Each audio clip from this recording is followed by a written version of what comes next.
الحمد لله رب العالمين والعاقبة للمتقين والصلاة والسلام على سيد الأنبياء والمرسلين وعلى آله وأصحابه أجمعين. أما بعد، وعن أبي هريرة رضي الله تعالى عنه قال: قال رسول الله صلى الله عليه وسلم: من لم يدع قول الزور والعمل به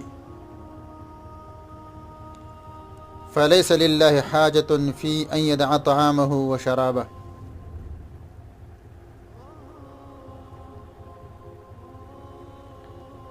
الله سبحانه وتعالى چې په موږ او تاسو باندې کوم عبادت فرض کړی دی، مقرر کړی دی،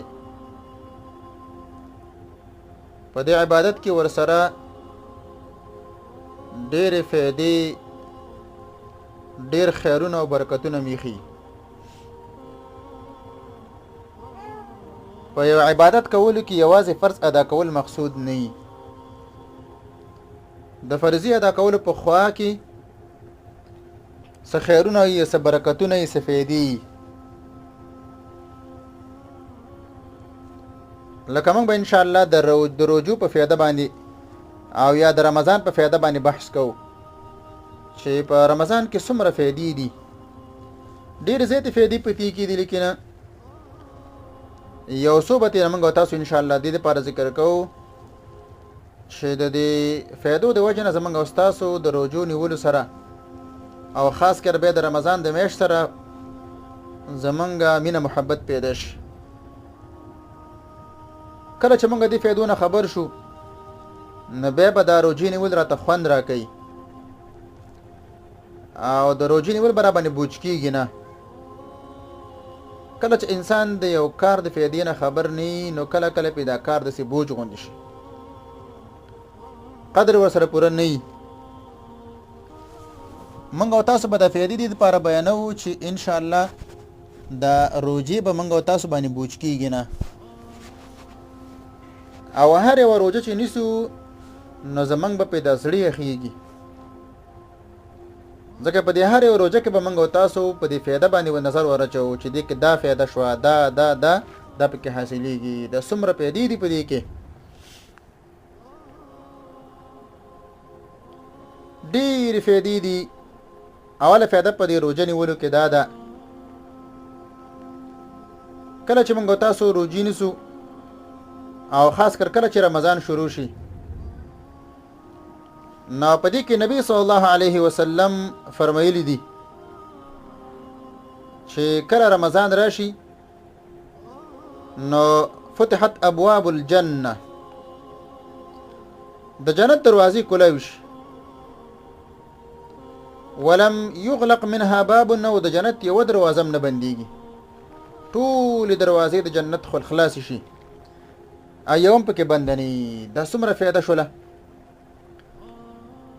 نو کله چې چا روجه ونیوله، داسې فکر دی وکړي چې رب العالمین زما د اکرام د پاره او زما د قدر د پاره، زما د عزت د پاره د جنت دروازې را خلاصې کړي، او خلق هغه چاته د خپل کور او د خپل حجرې او د خپل دیرې دروازې خلاصوي چې هغې ته وایي که ته زما د دیرې ته راځې نو راتلی شي، د هغه د قدر د پاره خلاصوي چې هغه په ده باندې ګراني او یا د ده په راتګ باندې خوشحالېږي. د خلک ورته وایي پلانیه زما د کور دروازې ستا په مخ خلاصې دي، زما د حجرې او زما د دیرې او زما مثلا د پلاني د دفتر دروازې ستا په مخ باندې خلاصې دي. نو الله سبحانه وتعالی د جنتینو مخې ته، د روجې والا مخې ته د جنت دروازې خلاصوي. نو کله چې موږ تاسو روجه نیسو، نو په دې خبره کې به موږ تاسو فکر کوو چې څومره ناشنا کار وکړو موږ تاسو. الحمدلله د دې روجې د وجې نه رب العالمین موږ ته جنت دروازې را خلاصې کړلې، او جنت څه داسې ادنا کور نه دی، داسې کمزوری کور نه دی. جنت باره کې نبی صلی الله علیه وسلم فرمایلی: الا ان الخير كله بحذافيره في الجنه. خیرونه خیر ټول په ټوله په جنت کې دی. جنت کې هر قسمه خیر ملاویږي. نو دا د ټولو خیرونو مرکز دی. او روجداره تا د پاره زیری دی چې رب العالمین درته د ټولو خیرونو دروازه را خلاصه کړه. څومره خیرونه چې ستا په ذهن کې راګرځېږي، څومره خیرونه چې تا د خلکو نه اورېدي دي، او څومره خیرونه چې تا ته د هغې تصور کولی شي، د هغې نه هم زیات خیرونه په جنت کې شته دی. نو یو غټه فایده دا شوله، دا ډیره غټه فایده ده چې موږ او تاسو ته بلکې ټولو رجوع والا ته رب العالمین د جنت دروازه خلاصوي او ټولو دروازې. دویمه فایده په دې رجوع نیولې کې او خاص کر د رمضان په رجوع کې، ځکه چې زموږ تاسو په دې بحث کې مقصودی اصلي د رمضان میاشت ده. په دې کې دویمه فایده دا ده، نبی صلی الله علیه وسلم فرمایلی دی وغلقت ابواب جهنم، د جهنم دروازې ایسته بند شي. کله چې روزه راشي نو د جهنم دروازې بند شي، او نبی علیه السلام فرمایي ولم یفتح منها باب، د جهنم یو دروازه نشي کولاولی، ټولې دروازې بندي. او دا جهنم چې کله د چا نه بند شو، د انسان د ناکامۍ نه وساتلی شو، د انسان د مصیبتونو نه وساتلی شو، ځکه جهنم د ټولو مصیبتونو کور دی. د الله نبی فرمایي الا ان الشر كله بحذافيره في النار، شر چې دی دا ټول په ټوله په اور کې دی. نو کله چې کوم انسانانو ته رب العالمین د جهنم دروازې بند کړي د هغې مخې ته، نه معلومیږي جهنم نه وساته، معلومیږي دا چې د ډېر غټ شر نه وساته. هغه شر چې د دې شر موږ او تاسو بیان نشو کولی، ځکه د الله نبی فرمایي الا ان الشر كله بحذافيره في النار، د ټولو شرونو مرکز د جهنم دی. څومره شرونه چې ستا په ذهن کې راګرځېږي، څومره شرونه چې تا د خلکو نه اورېدلي دي، څومره شرونه چې ته د هغې باره کې معلومات لرې، یا دې په کتابونو کې کتلي دي، یا په دې دنیا کې چې څومره د شرور تا ته ښکاره کېږي، د دې نه هم زیات شرور او شرونه د په جهنم کې دي. نو مسلمانه دیمه فایده دا وکړله چې کله د روژه ونیوله د رمضان، د جهنم دروازه د خپل مخې ته بنده کړه، جهنم نه به د الله ساتي ان شاء الله. دا دیمه فایده ده. دریمه فایده دا د حدیث کې راغلی دي وفتحت ابواب الرحمه، کله چې رمضان شروع شي او د روژې میاشت رااله د رحمت دروازې کولاوي شي. دا د الله سبحانه وتعالی بل فضل او مهرباني ده چې په دغه روزدارو خلکو باندې رب العالمین د رحمت دروازې را خلاصوي. او کله چې په چا باندې د الله رحمتونه راوریږي، د انسان به کلم هلاک نشي، ځکه هلاکیږي به هغه انسان چې هغه د الله د رحمت نه لرې شو. کوم انسان چې د الله په رحمت کې شامل داخل شو او رحمت د الله په دې باندې وشو، د انسان به د ناکامۍ نه بالکل بچي، د انسان به کلم نه ناکامیږي، ځکه چې رحمت د الله دا کامیابی ده او کامیابی ده، دا خیر او خیر ده، دا خوشحالی او خوشحالی ده. نو روزدار د پاره د رب العالمین د رحمت دروازې را کولاوي شي. نو دا بله فایده شوله. نو ګوره درې فایدې شوې غټې غټې. د رحمت دروازه را خلاصه شوله، د جهنم دروازه بنده شوله، د جنت دروازه خلاصه شوله. دا درې فایدې شوې. تقریبا دا درې وانه فایدې په یو روایت کې راغلي دي. په حدیث د ابو هريره صاحب کې چې نبی علیه السلام فرمایلی دي کله چې د رمضان میاشت داخله شي فتحت ابواب السماء، او بل روایت کې دي فتحت ابواب الجنه وغلقت ابواب جهنم وفي روايه فتحت ابواب الرحمه. ورسره خوا کې یو بل فائدہ مواله سلورمه، هغه دا ده چې د جنت دروازې خلاص شي، د اسمان دروازې خلاص شي. دا بل فائدہ شو سلورمه، د اسمان دروازې د دې لپاره خلاصيږي چې د انسان ته د رب العالمین د خوانه د انسان باندې رحمتونه نازلېږي، دی باندې برکتونه نازلېږي، دی دروازه باندې د انسان ته رزق نازلېږي. نو د اسمان دروازې مول خلاص شولې، نو دا ټول د خیرونو دروازې شولې، دا را خلاص شوې په دې انسان باندې. او د شرونو ټول دروازې په انسان باندې بند شولې. دا خو بل فایده شو.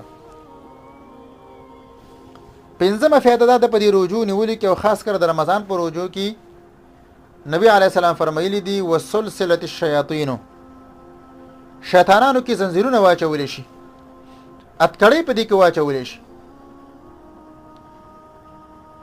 او بل روایت معلومی کې نبی علی السلام فرمایي چې په شیطانانو کې چې کوم هغه سرکشه دي په دې کې اتکړې واچول شي، زنجیرونه په کې واچول شي.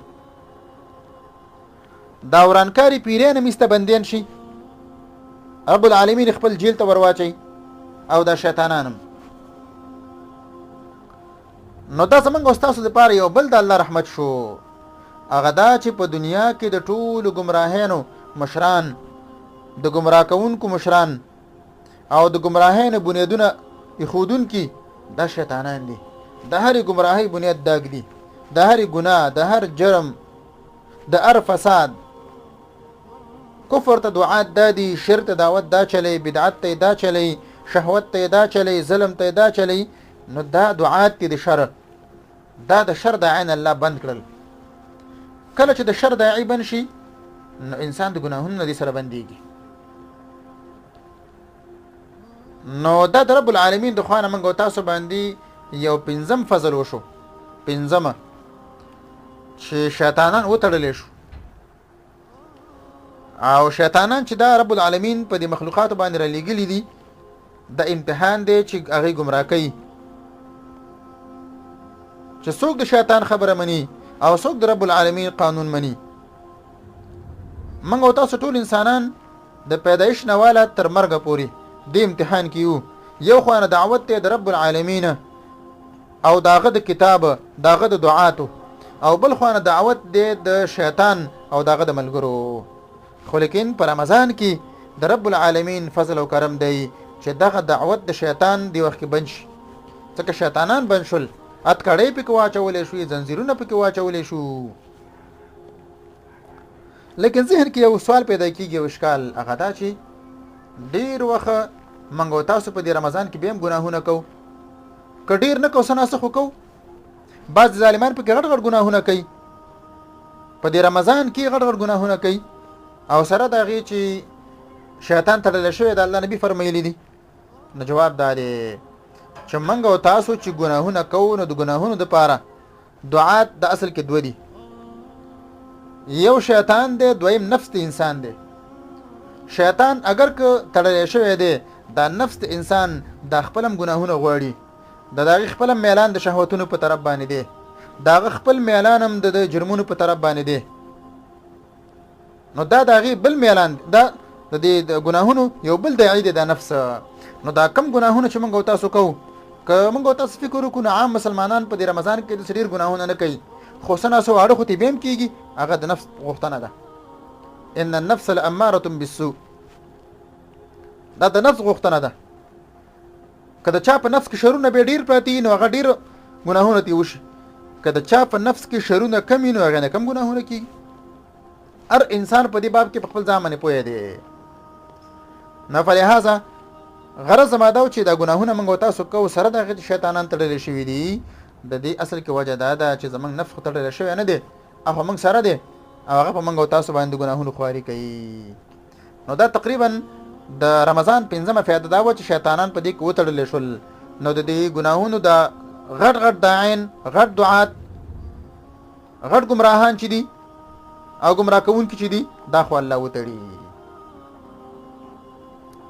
بل فائدہ دا شو تقریبا شپږمه، کله چې رمضان راشي نو نبی صلی الله علیه وسلم فرمایلی دي چې رب العالمین دی روزدار خلکو د پاره د یو دروازه ورکي، یو دروازه چې هغه ته ویل کېږي باب الریان. دغه انسان به رب العالمین په دې باب الریان باندې ور داخلي. دا د یو دروازه ده چې ریان ری ویل کېږي په ابو باندې مړخه. یعنی کوم انسان چې په دنیا کې د الله د پاره روزي نیولې دي نو الله ولدا سي بدله ورکي چې په دې یو دروازه به ور داخلي چې بالکل به د انسان به تګي نشي. یا دا دروازه دا خاص د هغه چا د پاره دا هغه چا روزي نیونکي انسانان دي، دا د هغه د نو دا د رب العالمین د خوانه یو بله فرزوینه شوله په دې روجي والا باندې چې دا به دغه دروازه باندې داخلیږي باب الریان